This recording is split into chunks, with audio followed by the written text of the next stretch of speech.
Welcome to the Success Times Happiness podcast, a platform dedicated to engaging discussions with inspiring individuals aimed at nurturing personal development. I'm Richard Thompson, your host, a father, entrepreneur, world champion ultraman, and passionate about all things high performance. Our mission is to empower both ourselves and you to unlocking our fullest potential, recognizing that this life is no dress rehearsal. While I may not have all the answers, this show serves as our collective journey to uncover them.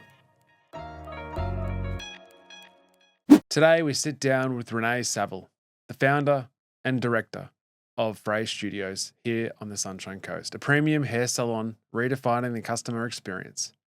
Renee's journey from a young apprentice to a leader in the beauty industry is a testament to her resilience, work ethic, and dedication to her craft. Her passion for creating not only exceptional hair design, but also a luxurious and welcoming environment makes her an inspiring figure in both business and personal growth. In this episode, expect to learn how Renee's journey through various salons around the world shaped her vision for Frey Studios, the importance of attention to detail in creating a standout customer experience and brand identity, and how Renee balances the demands of business ownership with being a mother while staying true to her personal and professional goals. All right, let's dive into this engaging and inspiring conversation. Renee, thank you so much for coming onto the show. Thanks for asking me.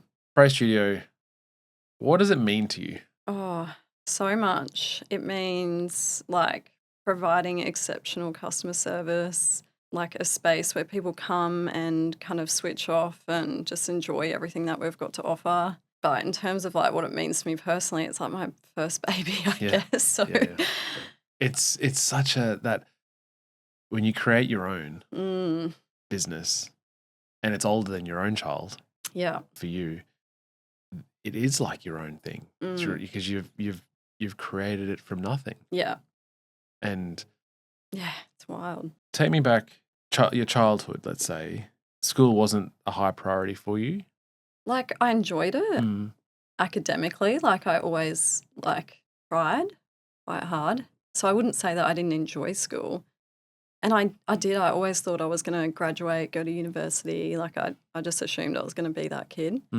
But then through grade 11, I don't know, you kind of hit that teenage age where you kind of might hang out with the wrong crowds a little bit or, and that might influence you not making those decisions. So when I left school, there wasn't too much concern that I was leaving for me.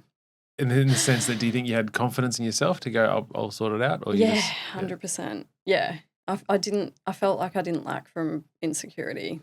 Right. Yeah. You were almost, it was solidified in you to go, this is the right decision. Yeah. I just went with it. I think that has been the nice thing about my career choice is that there was not much thought went into it. Or not much doubt either. Or doubt. Yeah. So you see kids that really struggle with choosing what to do when they leave school, but I didn't even think about it. And hairdressing was always the forefront. Never. I didn't want to be a hairdresser. Ever. I thought I was going to go to uni. So I think I have a, not trying to toot my own trumpet, but I do have a really strong work ethic. So I think I really enjoyed the feeling of getting the job and cleaning and doing well. I'm a very task driven person. So if someone gives me a task, I like doing really good at it. Yeah, right. And where has that been instilled? Yeah, I don't know. Your dad's a fair figure? Yeah, my dad, I think that definitely has an element of influence because he had a business. So I guess growing up around that, you're kind of influenced by it because it's there. Are you seeing his work ethic at the time as an example? Yeah, definitely. He's always, both of my parents are really strong workers. Even Mum, she had a really strong work ethic when we were kids. Yeah, so, right. So I think that played a big part. And when did hairdressing come across your mind to think this is maybe something that I'll do? When? It didn't. I literally just went for this job. I did a trial because my mum said, do you reckon you'd be interested in this? So I just did it and I got it and I went, okay, well, here we go. And then I started working full time at the age of 17. And that was on the coast? Yep. Yeah. Yep. And early on, obviously your work ethic is coming through with the person, company that you're working for, and then you start your apprenticeship. Yeah.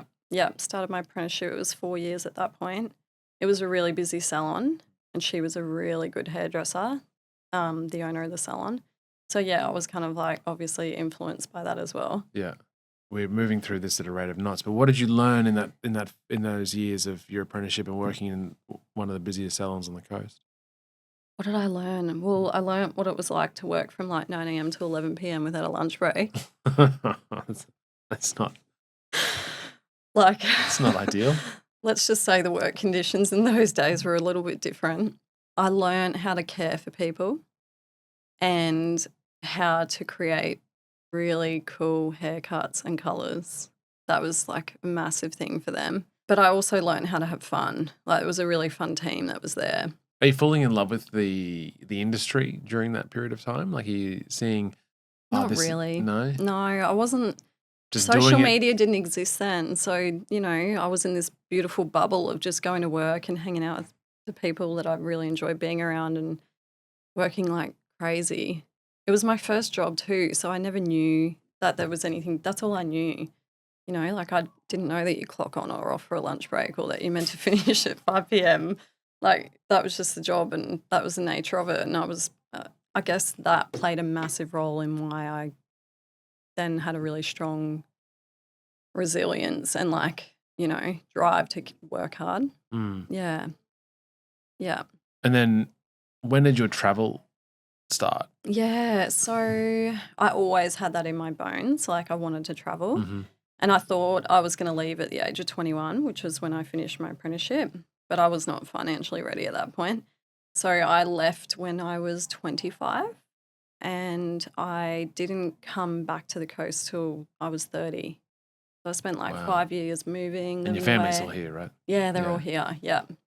So I'll come back and maybe half spend a decade of being away. Yeah, just away, all different places. And I'd come back and be at home and I'd be like, nah, time to go again. Mm. Yeah, it was good. And what did you learn from that?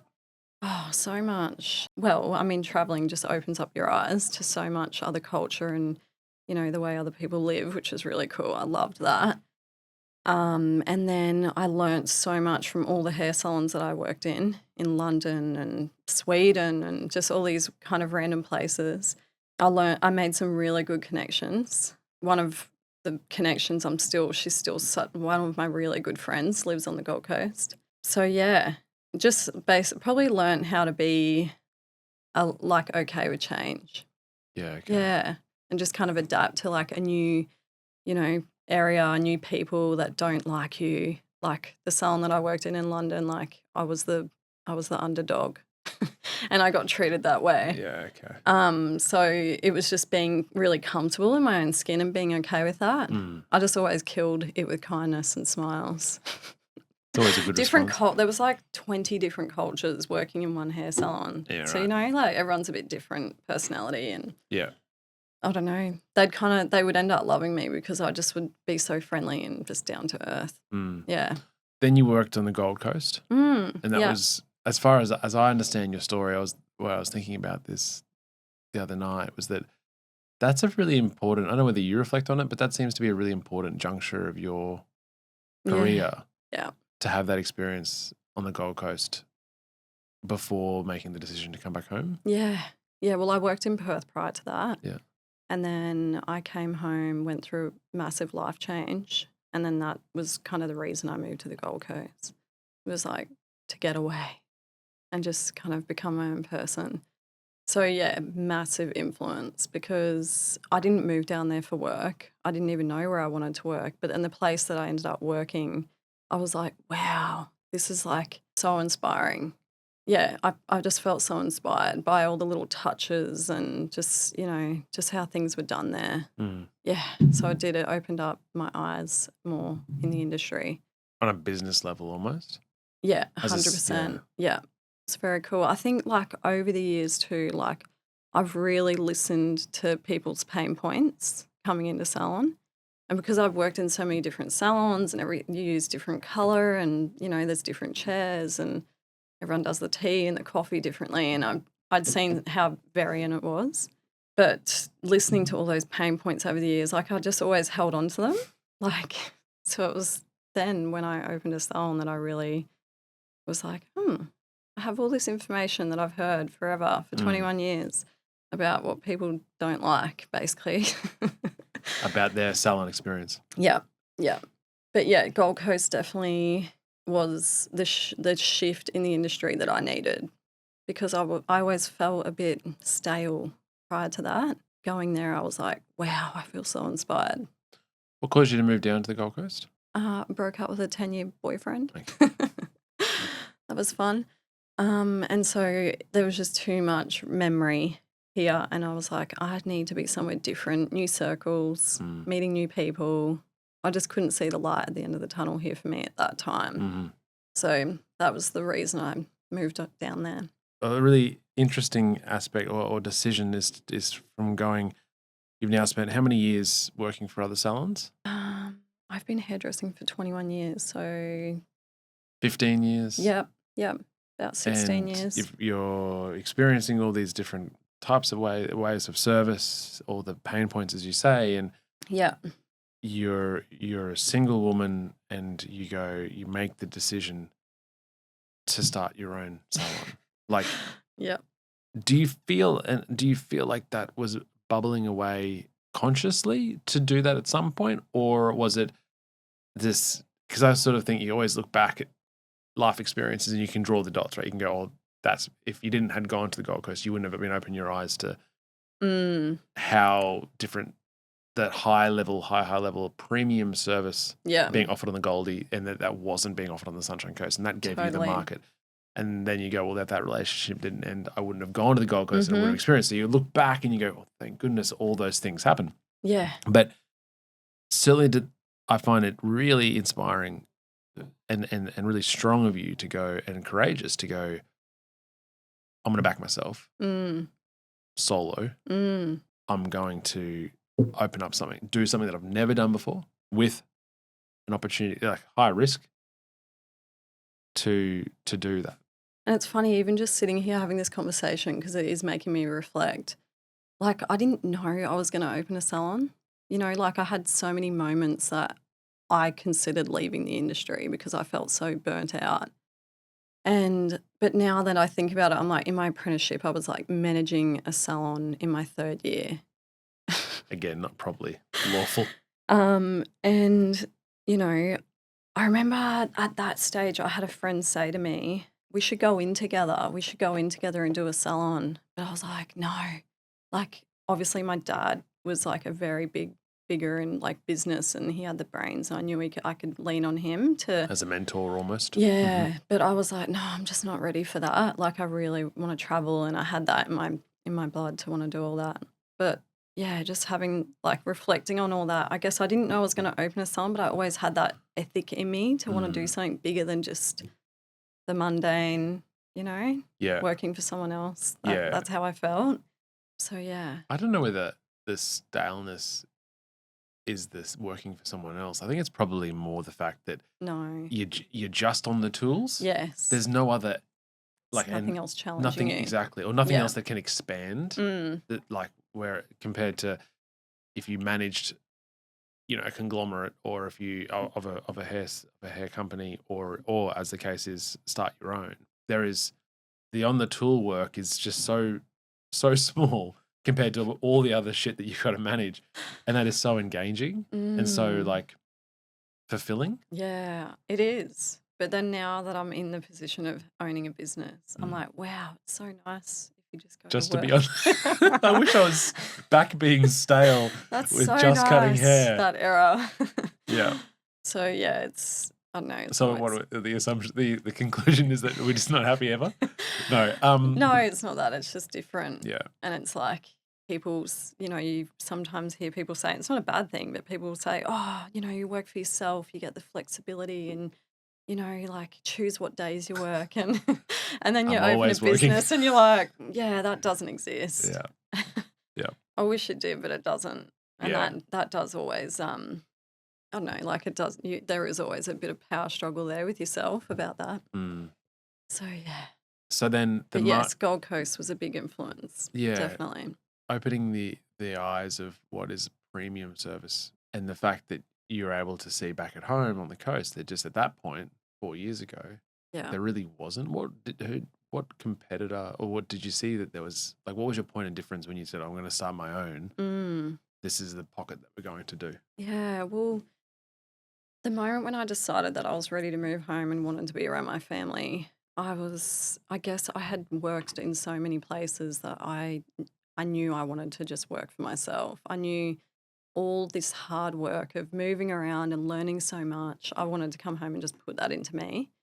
Coming home and after working at the Gold Coast for, Australia's leading hair salon at the time, I just knew that there was something not like that here that really inspired me.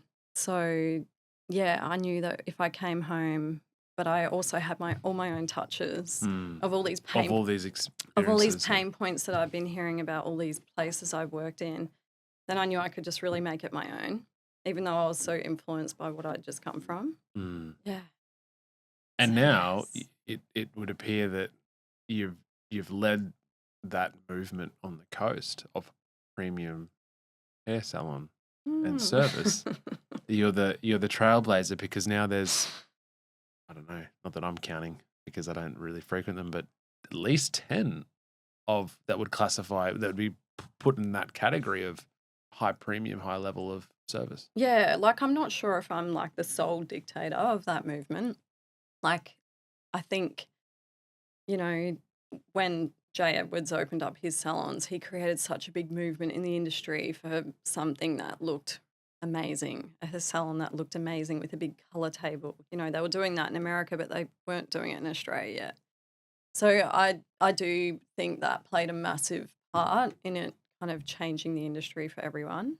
But I guess when I came home and opened this salon, yeah, there probably like wasn't a salon like with that level of fit out here yet.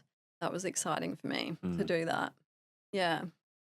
But yeah, 100%. There's so many now and they're all so beautiful and everyone has their own niche, which is really cool. It's been 4.5 years Yeah. of running. Yeah. What's been the hardest lesson you've had to learn the hard way, Oh, the hardest lesson. or the biggest lesson Yeah, probably one of the hardest things in owning a business is like retaining your team. So that has been like a massive wake up call for me because I just assumed you'd train all these people and they'd be with you in your vision forever, but you can't expect that of anyone. So, yeah, definitely retaining your team and having a baby. Having a baby is a new season for me. And you're always in this like pull of being business owner and nurturing mother. Yeah, so So talk to me about that. So how old is she? she is 16 months. Okay. Oh, so cute. Yeah, that's, starting a business, and then not even 2.5 years old of the business that you would have been, what? That would have been 1.5 years when you're growing. Crazy. Yeah, not the right time. How is that balance? How have you reflected on that? Or do you continue to reflect, obviously? Yeah, I think it's a season I'm still learning. Like I am pretty good at setting boundaries. Like on my weekends, really switching off and not looking at my emails and not answering any phone calls. Not that I really get any on weekends, so that's nice. But yeah, it's definitely, I had to just get really comfortable with the fact that I wasn't able to be on the floor as much, or the business took like a year of like not as much growth as I would have liked at that time. So yeah, it was just me having to be really comfortable with that I couldn't just put 100% into that at that time. I had to look after two babies. So yeah, it's I'm still learning 100%. It's been wild. What would you say to your younger self, or before, about having children? About having children? Yeah, so good. Do it. Yeah. Do it.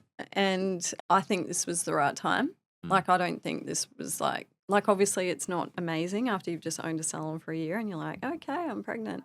I don't regret doing it now, obviously, because I've got her. And right now, the salon's growth is like the best it's been, which is really cool to see.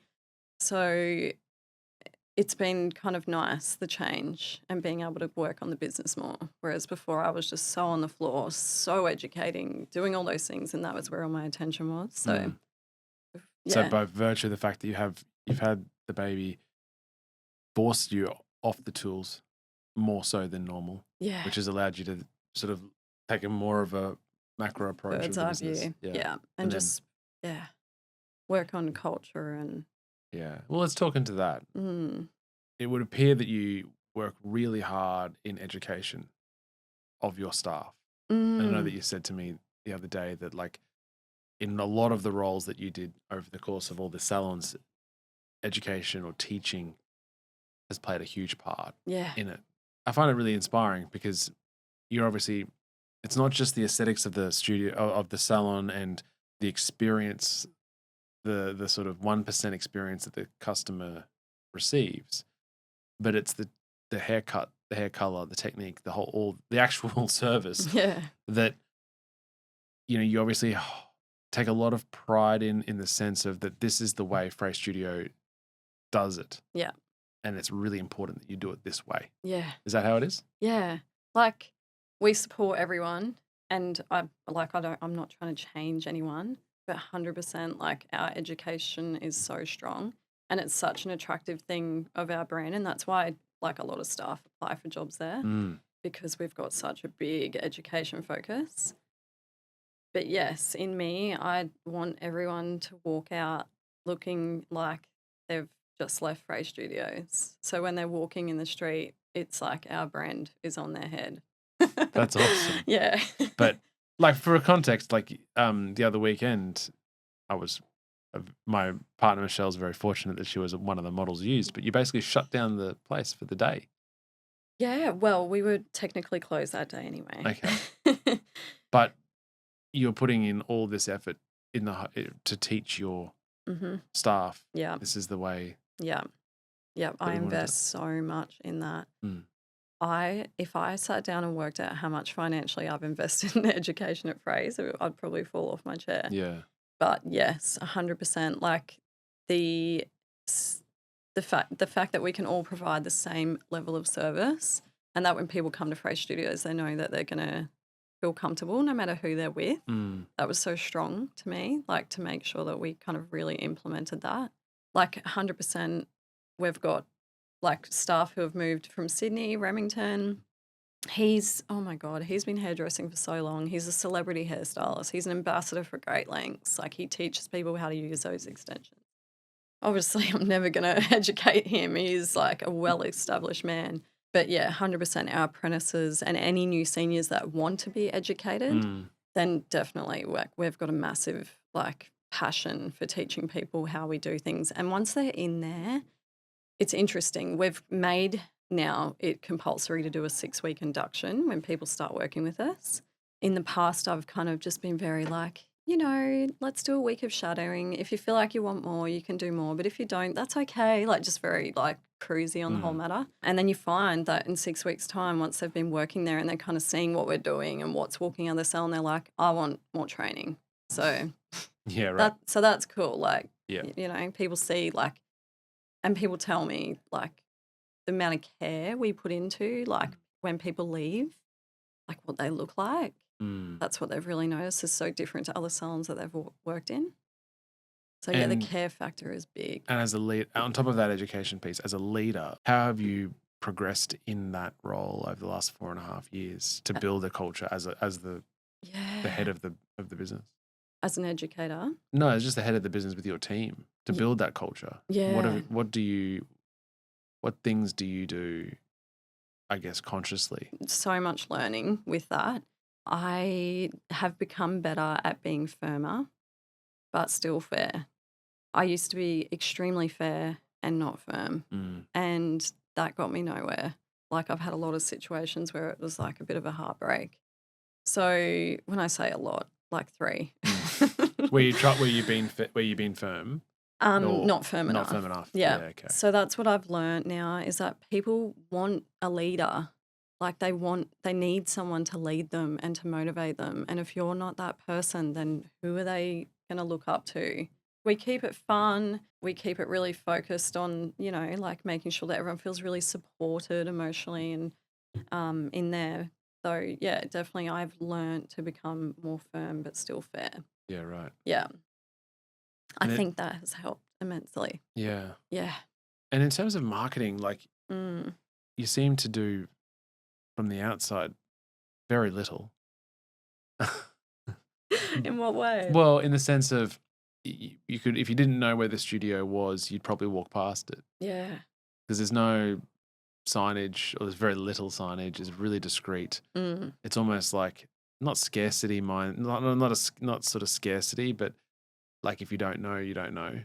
That sort of, but it's built into this place, this sort of juggernaut now where it's the place to go. Mm. And it's almost the customer is the primary marketing tool to Mm. be able to say, yeah, I'm getting a haircut at Frey's. Yeah. Like as a social currency to Yeah. their network or their Yeah. level of influence to say, yeah, this is what I'm doing. Yeah. It's a 100%. place of like, I'm going here, and it's a show of pride, Yeah. I guess. I think that is something I've really enjoyed in 4 years, is creating like a really strong brand. Because that's from nothing, Yeah.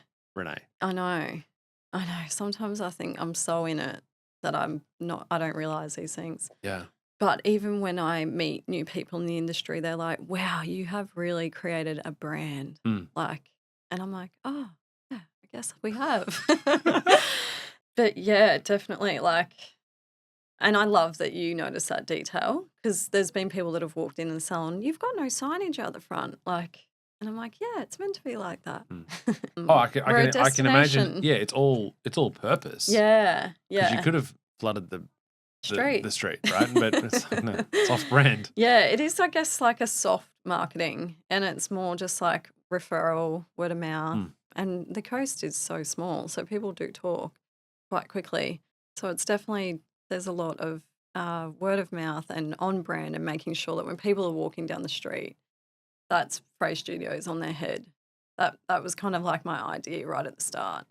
It was the hair that would talk, rather than like having to, put us in the local magazine, or How do you stay relevant then, long term? by adding value to the brand ongoing. Mm. I just make sure that like we're continually educating ourselves like in the industry, and everyone's human. Like, we're going to make mistakes, but like working and building on any mistakes we make. Sometimes like I think, why, if a client didn't return, like why? What did we miss in that point that we could have not missed? So it's like all those little things I do really think about in depth. And I kind of think about that from the moment that they walk in to the moment that they leave. Yeah.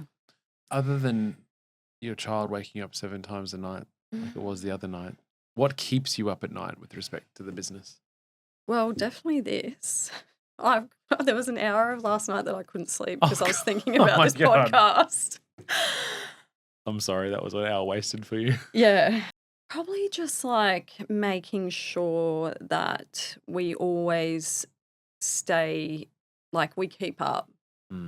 Like, I want to make sure that we're always keeping up in every aspect of it. Our communication, our marketing, and like the way we do hair. That's probably my biggest worry. I wouldn't say I worry too much. Like, obviously, I look at our reports every week, and I have to make sure all that business stuff is like meeting its needs. But it's probably also like retaining the team, like making sure that we offer things that people really want. Yeah.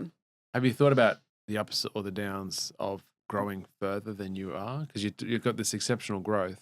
Is it linear? Is it exponential in terms of what the next stage is for Frey's? I'm always like, because bigger's never better.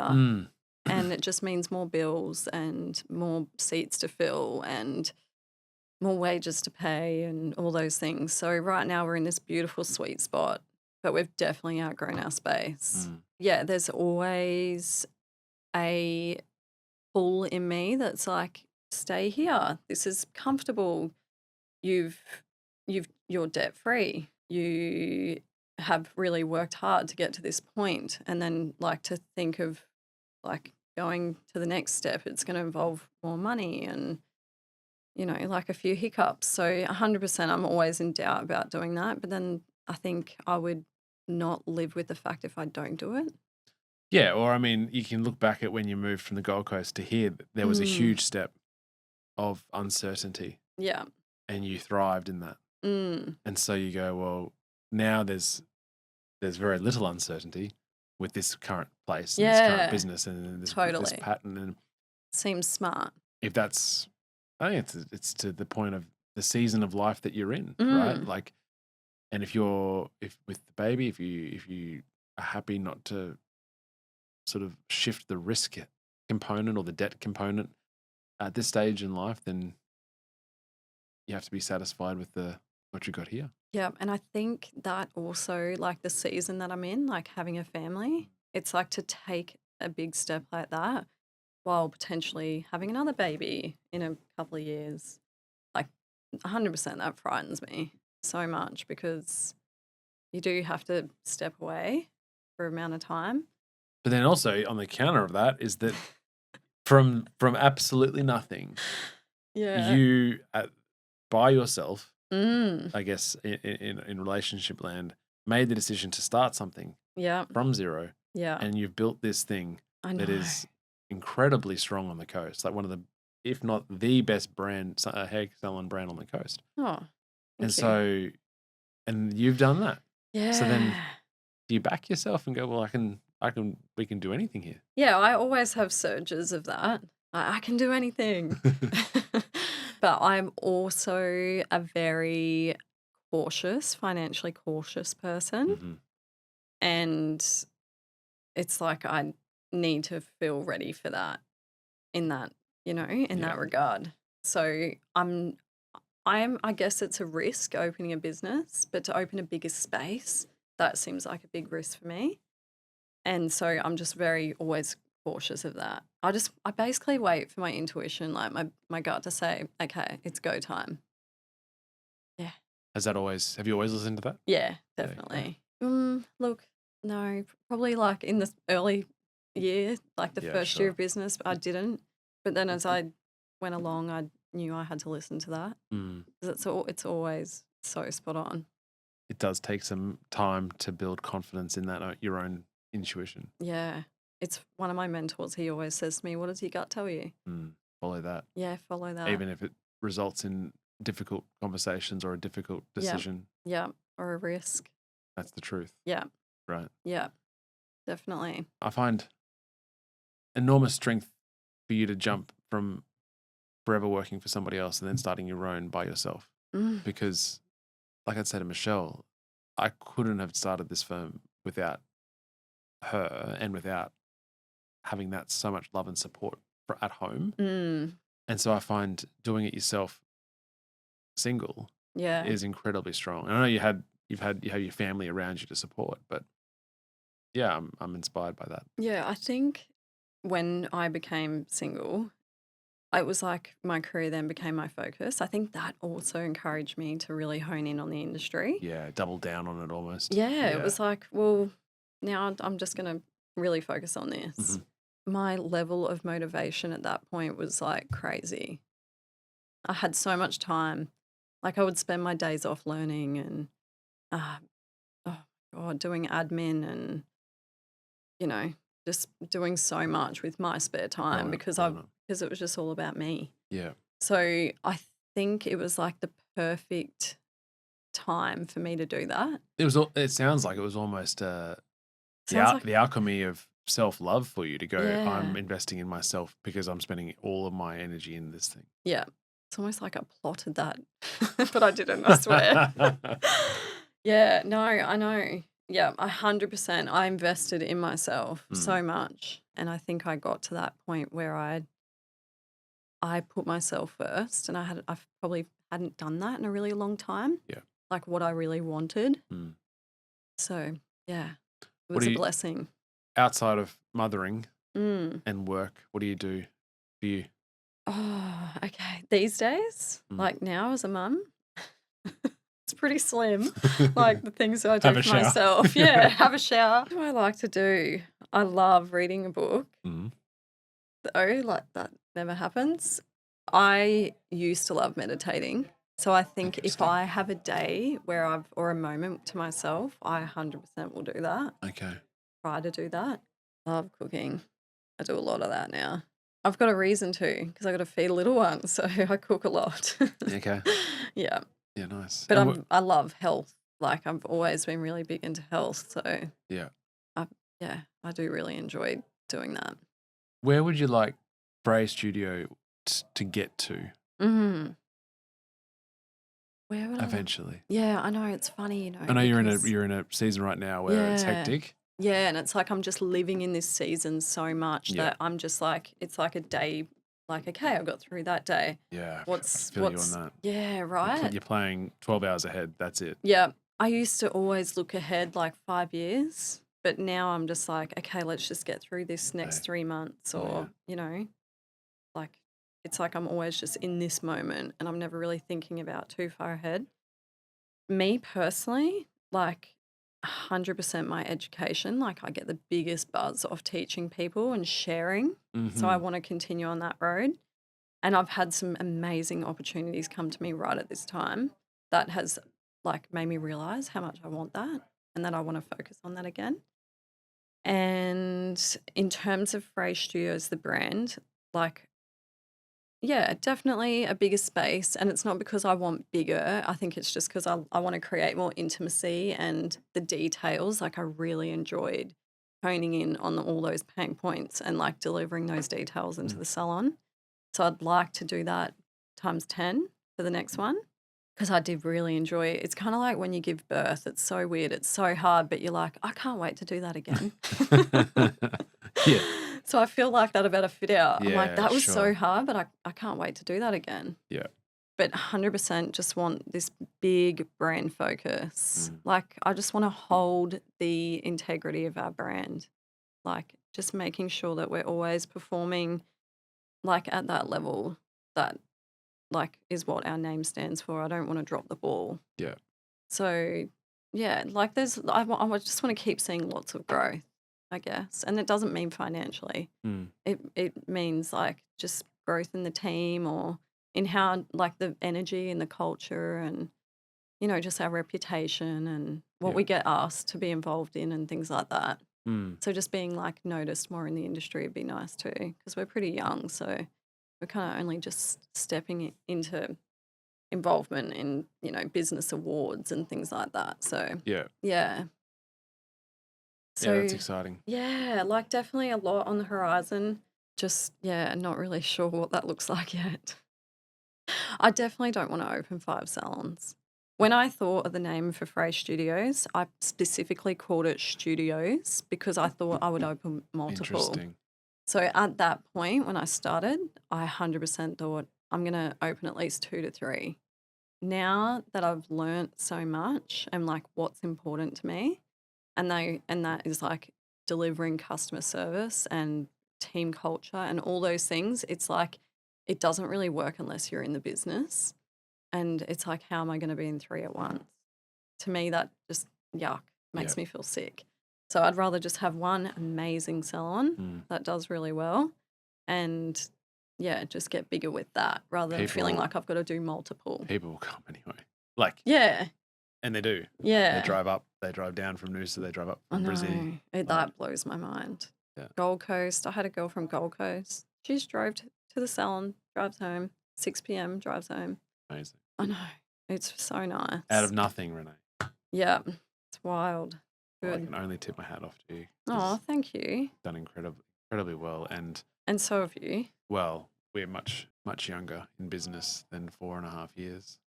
But I didn't birth, but I did have a child in that first year. So, So you know. yeah. Oh dear. I take a lot of inspiration as to your approach. Oh, And I think, thanks. and that was a lot.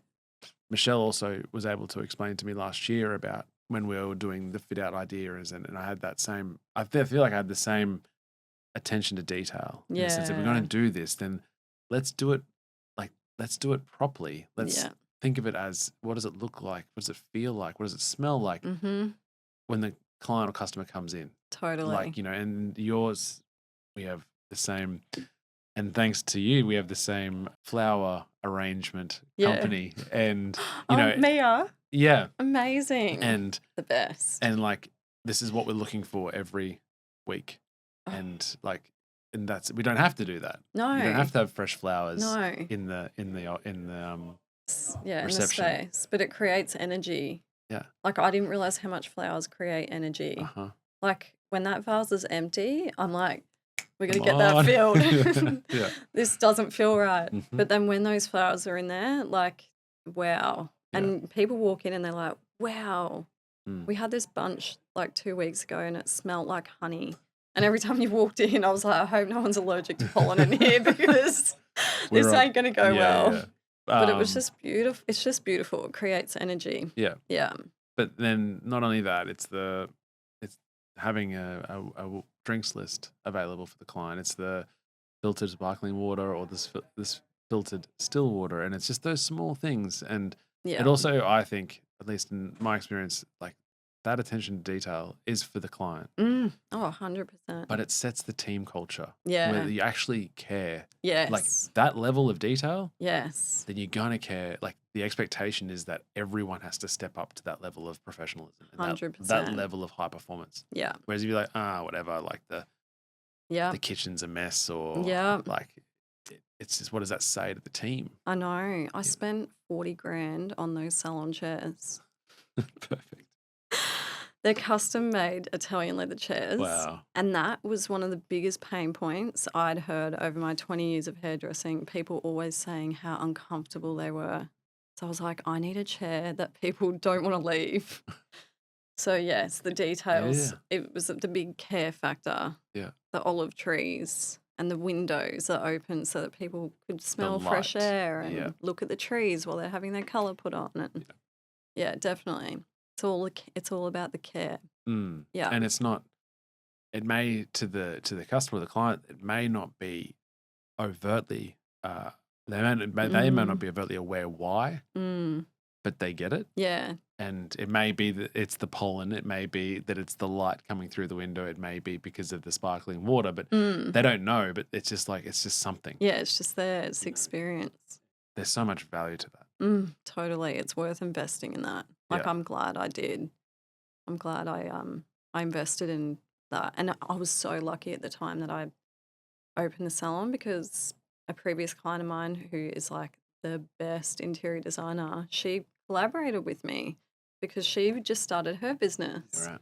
So it was like all these people were coming together and, just to help grow. Yeah. And like it was just all really good timing. So good. Yeah. But even everything we choose, like our coffee beans and the coffee beans we get handmade brownies from Silver Spoon.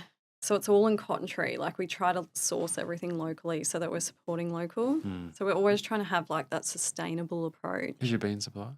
Criminal Coffee. Oh yeah, that is close. Rachel, the best. So yeah, we've always like all these decisions have been made. So it was like we're supporting local. Local supports us. Yeah. Sustainable, like everything in there, the tapware, broadware, sustainable. Spent stupid amount of money. It's good fun though. Renee, I really appreciate your time. Thank you. And I think that was a long way of saying thanks very much for, I guess, doing what you've done, because it impacted Michelle and she was able to come home and tell me, hey, this is what Bray's been doing.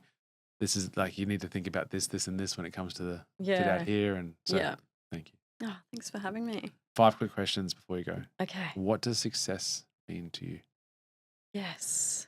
Forever changing. But for me, it would be growth. Growth, being present, that's success. What does happiness mean to you? Happiness means my family. Yeah. A book that you would recommend for us to read? So two probably recent books that I've read, or in the first years of opening the business, was The Cult Status. I really enjoy reading that. And can't tell you the other one. Okay. I will. The Deliberate Art of Content. I will send it to you. It's about manifestation and like bringing things to life. I love that. Yeah, I read that when I was opening the salon and I feel like it. The Deliberate Art of The Deliberate Art of Powerful Intent. Okay. Yeah. Awesome. 4 guests that you would invite to dinner, living or dead, but not your friends and family. Super inspired by Erin Deering. Would love to have her on the table. Love Gary Gorrow. I could talk to that guy all day. Also very inspired by Julia Ashwood. She owns the Sun Ranch at Byron Bay. They're doing lots of cool things down there. And the 4th person would probably have to be like an athlete, like someone in AFL. Because I'll get right into that now that I'm with an AFL fan. Okay. Yeah. Just Maybe Finn. There we go. I'll say that because he's super sexy. And then finally, a guest that you think we should interview next. I think it would be interesting to learn about Hayley Bonham's life. Okay. Yeah. Renee, thank you so much for coming on the show. Thank you. Thanks so much. That was another episode of the Success Times Happiness podcast. Next time you are getting your hair cut, turn to the person next to you or even the person cutting your hair. Tell them all about the show. It really means a lot. Until next time, peace.